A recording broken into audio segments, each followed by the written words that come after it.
This is National Chess Master R. Rats, continuing my video series on the team match between my video lessons group and CARPE DIEM. Played it 3 days for move time control. This was down on board 205 of a 206 board match. So we have a nice rating advantage, low 1500s versus low 1200s. And that rating advantage is going to show. Let's get through these games. F3 is not normal, but we got to give White credit for his plan. Maybe he's planning, oops, they can't move like knights. There we go, E4, maybe he's trying for that. Black figures that if he brings the bishop out, maybe it's eventually going to get tempoed, but this bishop does get shut in. Black probably should have played bishop F5. Anyway, Black castles. Now here, I think White starts to lose the thread here. There was no need to take this knight. I want to just develop a piece, bishop d3, okay? Get the knight to e2 since you've taken f3 away, then put it on g3 and get your e4 in, something you've been trying for, okay? Get castle 2. Coincidentally, White never castles this game. Okay. Now he gets knight to e2, blocking his own bishop in, but maybe he wants to get the knight to g3 to get e4 in a little quicker. I don't know. We'll find out. He takes, and probably Black should take with this pawn, but that'll activate this bishop at some point. He takes this way, and the game's relatively even. Now here, White's definitely losing the thread of what he should be doing. This move makes absolute no sense. What's White trying to do? Attack Black's king? Well, with what? What's developed? The answer is nothing. Nothing is really developed. These knights aren't doing anything towards the king. This knight can't even get over the king's side. all the entry points are blocked. Okay, where's this knight going, and what's helping it? Okay, develop first. If you want to attack the king, fine, but get developed first. And Black gives a check, and now Black opens up the center. And that's a good idea. When you're ahead in development, and the opponent's king is in the center, blast the position open. That king can become very vulnerable in a hurry. And White decides to play to win a pawn. White shouldn't be trying to win a pawn. White should develop something. Bishop e2. Even think about castling kingside, okay? He grabs this pawn, and Black exchanges. And here, in a way, I think the following exchanges actually help White a little bit, but at the same time, they're helping Black too. I'll explain as we go. Okay, normally I don't like to trade pieces off if I think I've got some kind of advantage. And the logic is that I think I can do more with my pieces than you can do with yours. That's the logic that I want you guys to have the confidence to be able to say that and then go out and prove it. This allows a queen and a knight, the queens and knights, to be exchanged.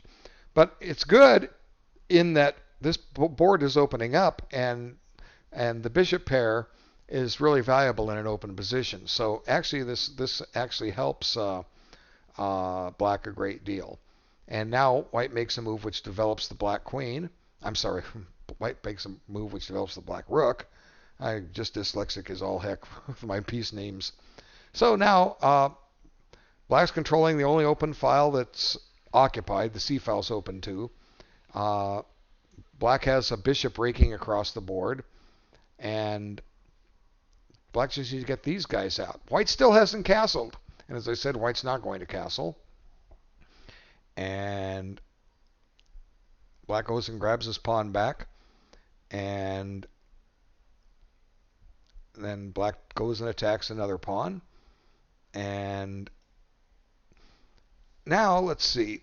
I think just checking with bishop c6 is good here, but what Black does make sense. But White misplays this here in a moment.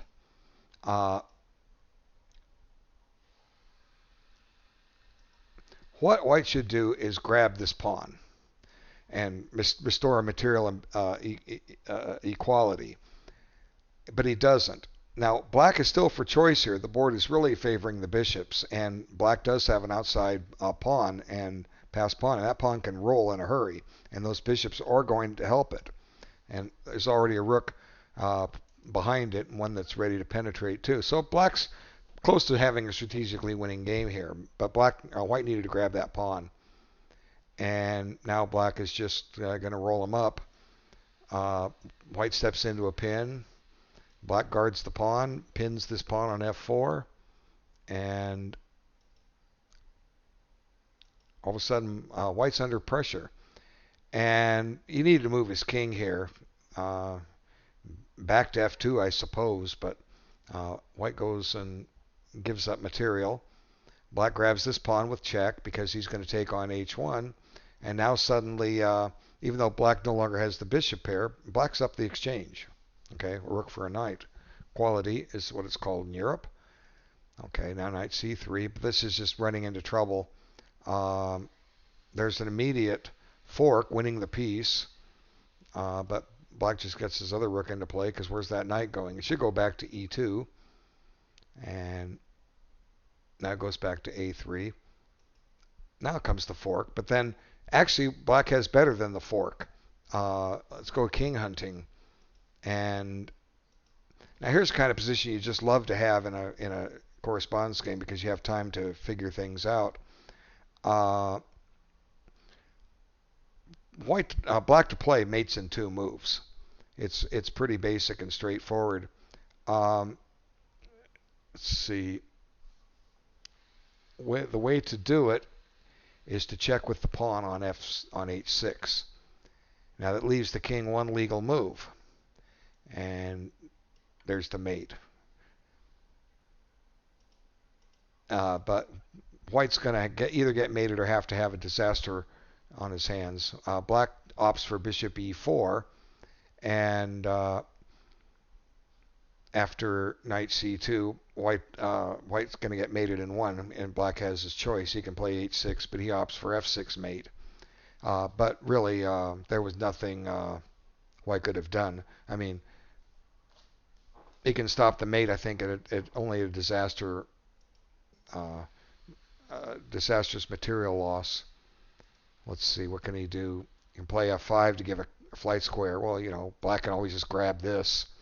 It's been sitting there for a while. So, what did white do wrong here? Why did white lose this game? Let's go back to this point. It's a reasonable game here. Just get developed. Knight g3, bishop d3, castle, and you're okay. g4 was just headed in the wrong direction. Okay, let's move on to their other game. And this one didn't last long at all. Kind of surprising game, as we will see. Okay, let's flip the board. Okay, so the Philidor defense. But this is just plain out bad. Okay, doesn't develop a piece, exposes the king, takes away the best square for the knight. White can just happily develop, and that's what he does. This move is often played in the Philidor defense in the ham-ham variation, but when is black going to move some pieces? White tries to break the position open, which is great. Uh-oh, here comes another pawn. At least it's with tempo. Now, white just has a great game. He's got 3 minors developed and goes and attacks the one black piece that is developed. And black makes a mistake, trades off his only developed piece, and succeeds in developing the white queen. But black wins a pawn. And he's not going to keep that pawn. He's just under too much pressure here. The best move is to play knight e2 here. Black doesn't have time for c5 because of bishop d5. White will regain his pawn with a huge lead in development. Black can't castle kingside. Castling queenside with these advanced pawns, white's going to blast the queenside open. You know, white's close to having a strategically win game. But I'm perplexed what white came up with. White came up with a continuation which should have lost the game. I mean, you've got everything you want right here. What would you play here if you had white? I mean, I don't think you're going to see this move coming. You can pause the video and think about it. Okay, you've paused. You know, what did you come up with? You know, I said it's just not good. White comes up with this howler. Whoops, not that move. Sorry. This one, bishop h6. You can see what white had in mind, but this just gives black a free piece. Okay? Uh, White doesn't have any compensation. Just take it. And you actually have a choice. Either one of these is good. You can take with the knight. You can probably take with the pawn, but better take with the knight. Or do what black did and take here. And now grabs this. Now at some point, black could throw his wishes again, but maybe. But here comes the critical point in the game. If black plays this correctly, he's completely winning. Well, he's got 3 legal moves. 1 win, 2 lose. The losing moves are to put the king here or here, because both of those allow a mate in 1. Black to play will win with this move. Yeah, white's going to get this bishop back. But remember, he's sacrificed 2 pieces to get in this position. Check. Knight can go to e7. You get this bishop back, and black is fine. Okay? Black is totally fine here. He's up a piece. Nothing white can do about it. But, lo and behold, what does black play? King e7. And the game ends in an immediate checkmate. So, how did this happen? Black didn't think about his moves. I mean, why are you playing correspondence chess if you're not going to think about your moves? I'm trying to educate everybody on how to correctly play correspondence chess.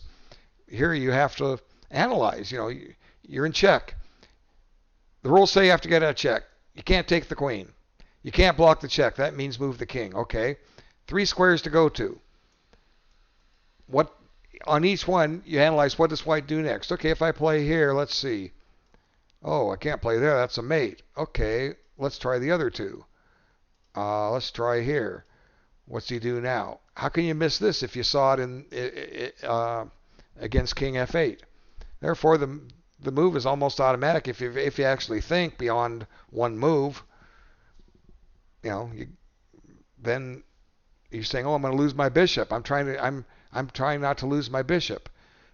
Maybe didn't see that this bishop is controlling the square too. Figures after king here, I can take it. But you see the interface won't let me make an illegal move. I don't know what was going through black's mind, but this is not how you play correspondence chess. Okay, you got to analyze. Trying to help. Okay, thanks everyone for looking. Kind of a quick video, but there wasn't all that much to say other than both sides could have done better, definitely in this game. And I thank you so much for your time. Take care.